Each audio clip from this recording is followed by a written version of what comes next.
Randy Bias, what's up, man? Not much. How about you? I'm good, man. Good. It's nighttime where I am, and it seems pretty light where you are. I'm in the Philippines. It's still morning Ah, time for a couple more cool, minutes. cool.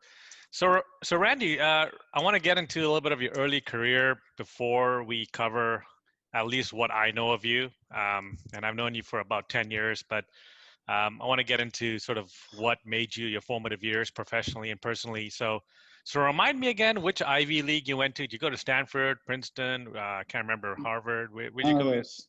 None of School of those. Hard Knocks. School, School of Hard Knocks. I like it. Yep. So how'd you get into computers? My dad bought an Apple II Plus when they first came out, 77, 78, 79, somewhere around then. And, I did what most kids that age will do, which is I basically, started playing video games on it. There was this one game that I used to play all the time called Adventure or, the Dungeon, or I don't remember exactly. I'd have to go look it up. Anyway, it was this maze game where you went through and you entered each of the rooms and you killed monsters and then got loot and all that kind of stuff. And at some point I was like, well, I've kind of beaten this game so many times, Dad, and I wish it was harder. And my dad was basically like, well, why don't you change it? And I was like, what? I can change it. And so he showed me how to break into the program and look at the actual basic code. And then I went and I got my Fiend Folio from Dungeons and Dragons. And I basically started replacing all the monsters in the code because it was all stored directly in the code, right? This is the early days. There wasn't any database or anything like that. And that's really pretty much it. And then from then on, I just kept escalating and doing more and more with computers. Wow. Well, first of all, that is very cool that your dad. So this is like early '80s, late '70s, Late um, 70s. and uh, and that's very amazing that your dad actually empowered you to break things. Yeah, absolutely. It's Yeah. very not for those times, you know. That generation was very much do as I say type of a people, and they encourage you to break things. That's pretty cool. Yeah, I mean, the other thing he did is he really taught me critical thinking, and that happened by learning chess. So that was one of his passions. So he taught me chess at a really young age, and that always really helped me kind of think, a bunch of steps ahead and to learn how to sort of plan and strategize and do execution on the strategy and then adjust your strategy as you go along because, any strategy starts to fail almost as soon as you start to implement your plan to achieve it. So you grew up in the years when Apple was coming up. Apple was a hot thing, and you saw the personal computing era kind of really blow up. Yeah. Yeah. I mean, and, even though when I was in high school, kind of early high school before we moved to Santa Cruz and I started to really get to know Unix, I had access to a bunch of CPM machines because that's what they had in the computer labs in Santa Clara at the time. It was a bit of a niche technology. It was really a precursor to DOS. A lot of people would say DOS ripped CPM off. Had very similar kind of interface and structure. Although all of the early operating systems were fairly similar, even Apple DOS.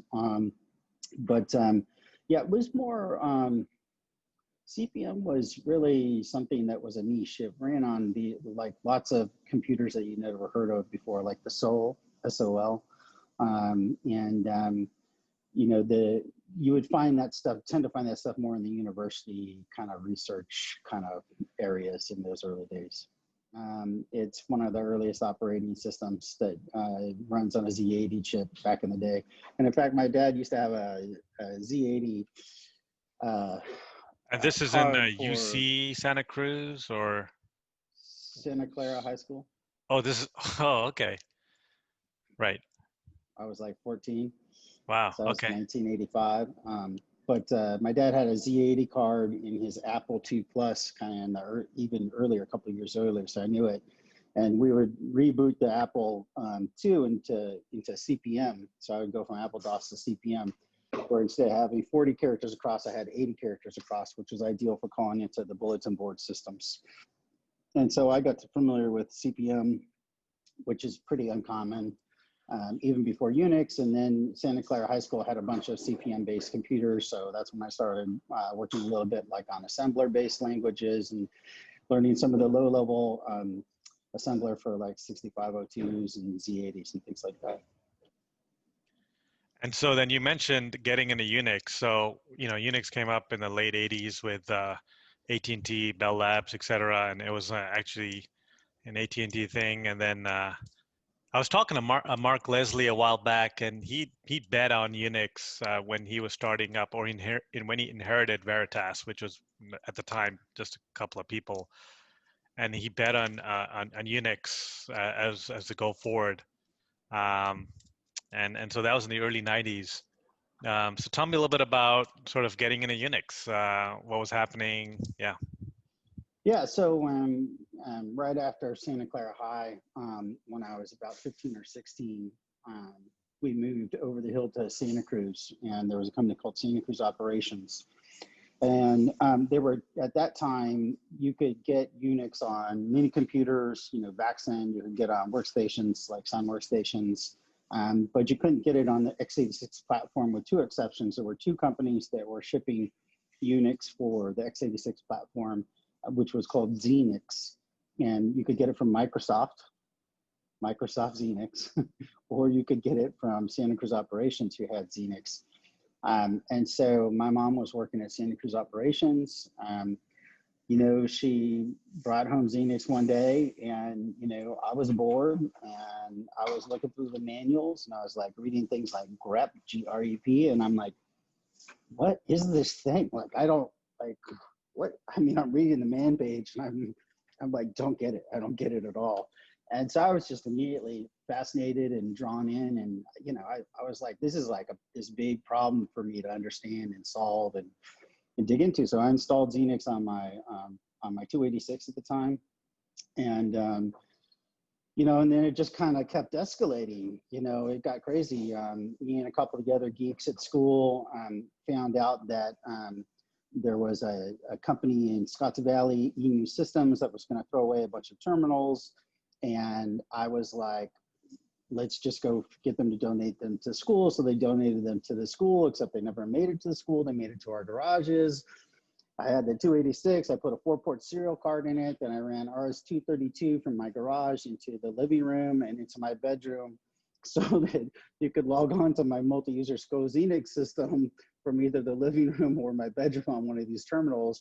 And then the other two ports had modems. One was using UCP to like dial up to another UCP connection, friend of mine, and basically I was getting Usenet news and mail that way.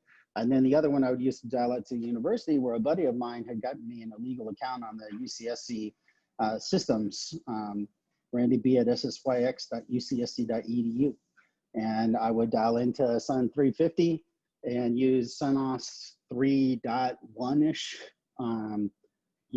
for, doing games and, learning how to code and a bunch of other stuff.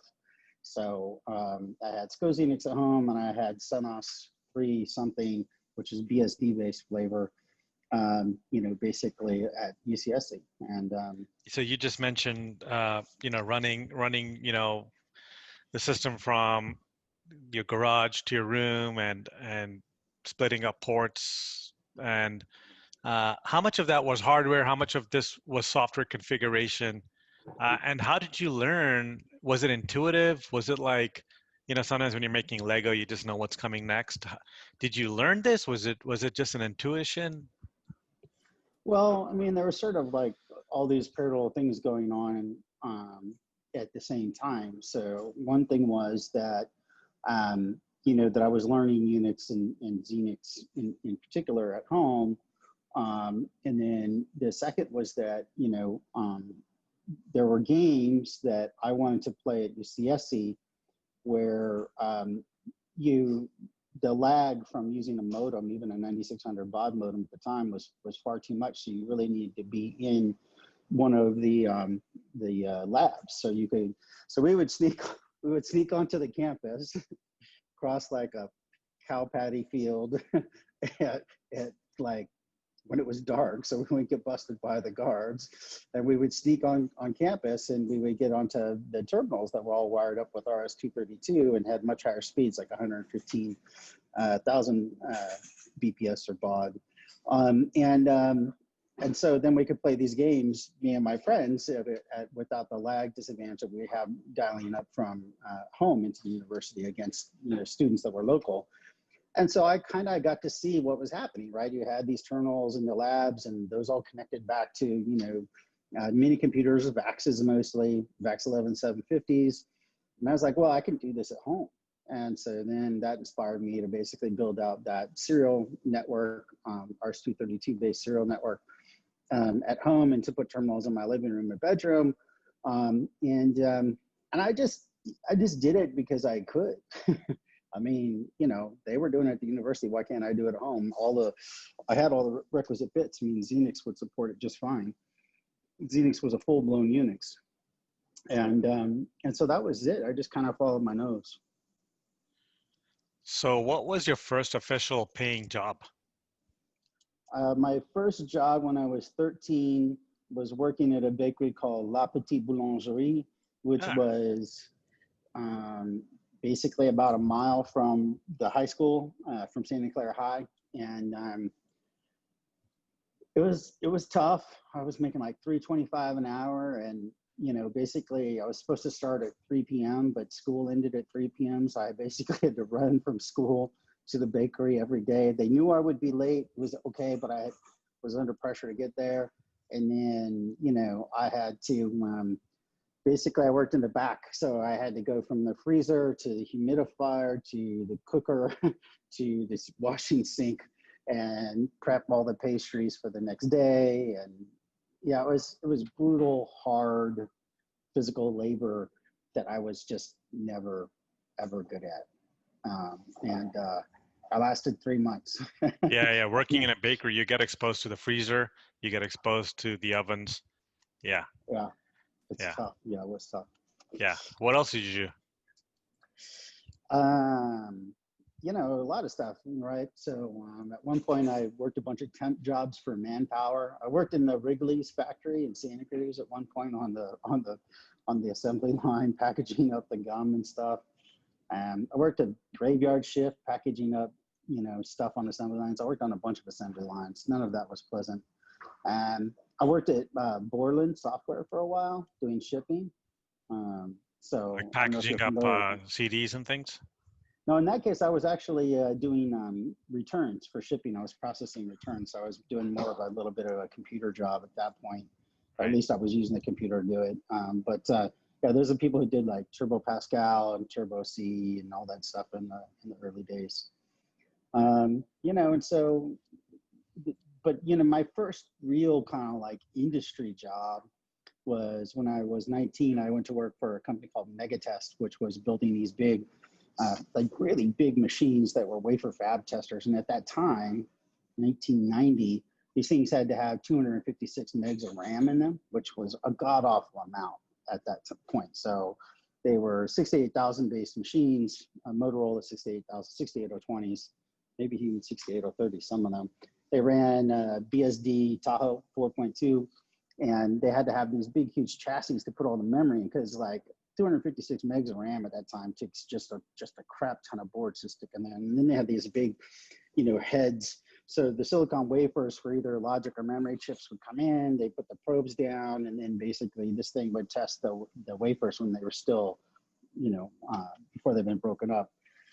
And so, I worked for those guys when I was like 19, came in as the junior systems administrator, and left the senior systems administrator a year and a half later and doubled my salary in that time. So that was your first official, semi-white collar computer job. Yeah. Nice. Yeah. And so this was in the mid 90s? 1990. 1990. Oh, okay.